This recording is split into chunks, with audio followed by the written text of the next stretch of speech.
Despite society's changing paper needs worldwide, owing to technological advancements, paper still has a role to play in South Africans' everyday lives, especially with the advent of online shopping, which has boosted demand for paper in packaging applications. Paper is therefore here to stay, says Paper Manufacturers Association of South Africa, or PAMSA. PAMSA South Africa Executive Director Jane Maloney says pulp and paper is a robust sector, contributing more than 9 billion rand to South Africa's balance of trade and is largely self-sufficient, except with regard to writing and printing grades of paper. We don't make coated paper in the country largely because it's economically not viable. You need a big market for it, and we don't have a big market for it. And as you will know, with digital media becoming prevalent, people reading online, there is less demand for printing and writing grades. But we do make A4 copier paper, and we basically supply the country's needs, which I think 180,000 tonnes or thereabout. We do import deep dyed colours, so if you want to do funky stuff with A4 copier paper, then that is imported. But I believe it is actually also produced by Mondi in Europe, so it's an import from one of our own companies, albeit from outside the country. And the same goes for the coated paper. Sappi obviously do produce coated paper, but they produce it in Europe. Maloney advances that besides its contribution to the country's economy, the existence of South Africa's pulp and paper industry, which is reliant on trees, a renewable resource, also has a positive influence on society. So we plant trees in rural areas, and the minute you plant trees, you have roads, you have schools developing, you have clinics. So from that sort of perspective, we have a huge impact and a huge footprint.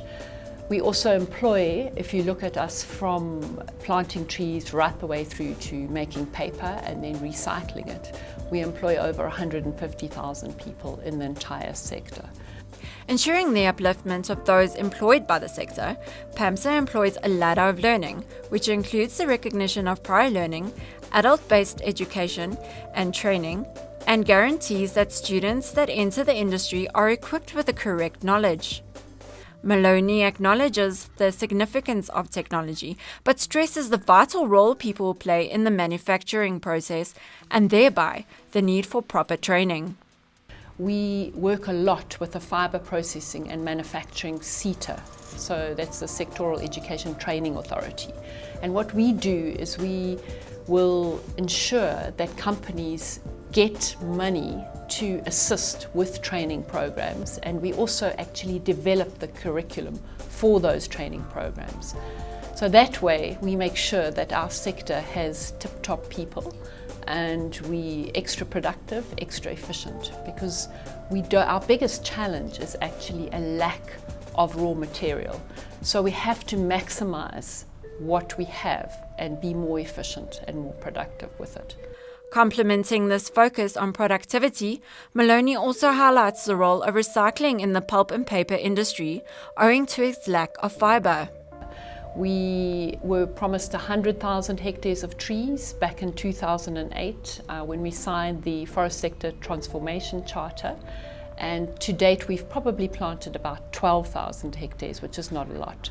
So our recycling efforts are fantastic, and our rate currently is 68.4% of paper that can actually be recycled. We couldn't achieve this without those collectors that are out there, those trolley pushers, those SMMEs, those small guys. So what we do to empower them and to develop them and to offer them a better life, we actually run entrepreneur programs, and we have trained over 6,000 people in this area across the entire country, and sometimes in fairly deep rural areas. This focus on viability extends to the environment, with Maloney dispelling misconceptions about the pulp and paper industry using a lot of water, as it does not employ irrigation, and its overall impact on the environment. We're very good for the environment. We absorb carbon dioxide, we store carbon in our trees as they are growing, and we also store carbon in the paper that we make.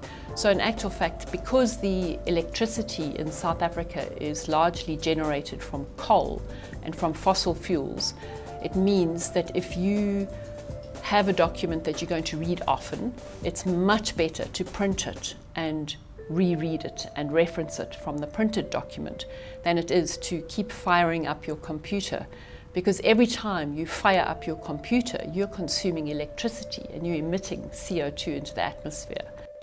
To further reduce its impact on the environment and ensure the sustainability of the industry, PAMSA is actively involved in driving innovation and research and development in the sector.